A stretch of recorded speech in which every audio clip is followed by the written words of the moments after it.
大家好，我叫 Ryan， 中文名叫王元甲，中文学了7年了。Hi everyone, my name is Ryan. I've studied Chinese for about 7 years now. 我们祝愿世界人类的和平。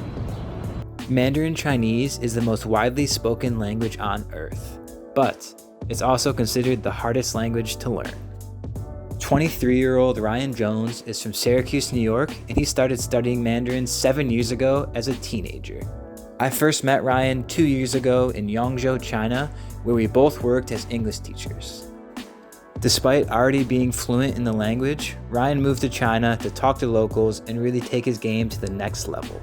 Since then, we have traveled to 5 different countries together, and he's helped me become conversational in the language. 你好，他是我朋友 Ryan， 他是我的中文老师。之前我们在一样的英语培训中心上班，现在他成为了我最聪明的徒弟。他是我唯一的徒弟，你不要告诉他。他说什么了？啊？ So what made you first want to start learning Chinese? Well, I've always had an interest in Chinese history and culture ever since I was probably 5 years old. And I remember when I was younger, I used to like watching kung fu movies. But, it wasn't until later that I found out they were mostly speaking Cantonese and not Mandarin, so maybe I should have studied Cantonese. 你什么时候开始学中文？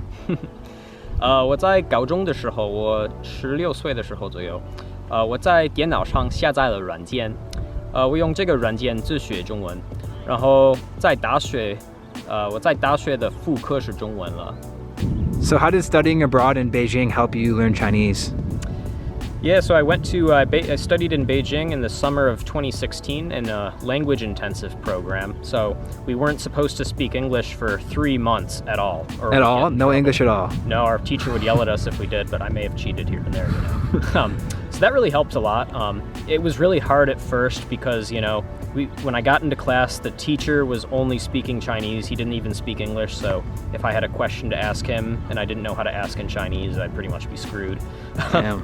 But after about maybe 3 weeks of being there and mostly just speaking Chinese, I started even having dreams in Mandarin. So that's how you know you're getting better, That's crazy, man. In February of 2020, we both moved back home to the United States at the beginning of the coronavirus pandemic. This move has been a major adjustment in terms of language use because where we live in China has very little English on a day-to-day basis. Here in the United States, it can be very difficult to find native speakers to practice with, but Ryan swears that this is the greatest way to practice, and this is the main reason he became fluent in the language. 中文最难的部分是什么？最难的部分就是声调，我声调还有点糟糕，还有写字，汉字太多了，数不清的，所以好多字我都忘记了怎么写。So for everyone out there who wants to start maybe learning Mandarin or any foreign language really, what would you say has helped you the most? Well, obviously moving to China was what really took it to another level. It's always, I think, the best way to learn a language is to just immerse yourself in an environment where it's spoken. But obviously not everyone can just pack up and move to China tomorrow. So I think you're definitely going to want to find a Chinese friend that you can practice conversation with, because that's very important. Mm-hmm. And I think every morning when you wake up, you could bump some Chinese tunes. I'd recommend Jay Cho. Jay Cho? Really Chinese music will help too? And Chinese movies as well. Nice. Yeah. 你还在看中文的 Harry Potter 书吗？哈利波特 Yeah, only the first 2 so far.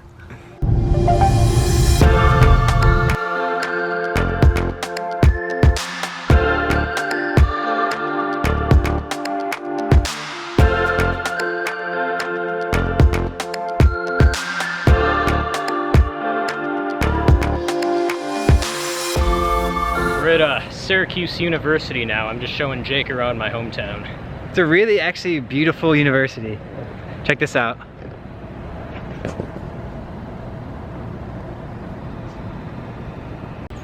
It's crazy to me that we've traveled to 5 different countries together, like Korea, Thailand, Vietnam, and we've never actually met up in the US until now, despite our houses being like 2 hours apart from each other. It's crazy, right?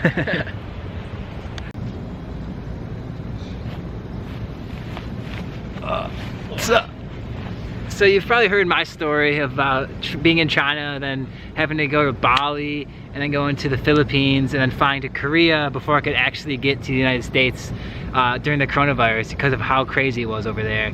And Ryan also has another story of crazy travel trying to get back out of China once the coronavirus started. So yeah, so what happened for me was I was on vacation in Taiwan during the Chinese New Year holiday we had. And I was talking to my dad on the phone. My dad practices medicine, so I consulted him with my concerns.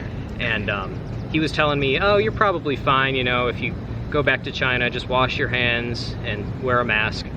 And so I was a little nervous. I was like the only one on my flight going back into China from Taiwan. And like 2 days after I got back, it was like 10:30 at night, and my dad calls me on WeChat, and he's like, Ryan, you gotta come home. This is getting really bad. So I didn't even unpack my bags from Taiwan yet, and I was already on my way to the Shanghai airport, and I had to go through like 3 different medical checks on the highway on the way there. And after I got there, I was just so afraid they were gonna cancel my flight or something, but as soon as I took off, I was good. I felt like a cinder block got lifted off my shoulder. And so I had 2 connecting flights in America, so I would land in San Francisco, then fly to Chicago O'Hare, and then fly here back to Syracuse. And when I landed in San Francisco, I had to wait in this like ridiculously long medical check line, and it was like a health inspection thing.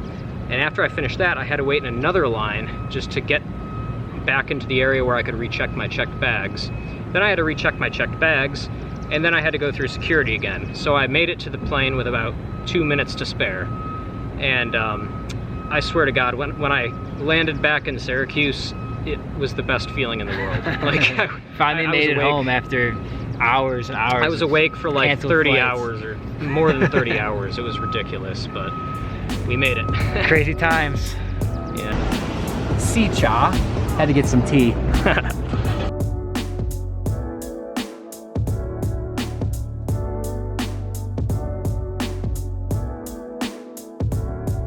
Hey Jake, I've got a 玩笑. What's a 玩笑? Joke. Good. Why do you not want to play basketball with Jake? Why? Because he always travels. Oh!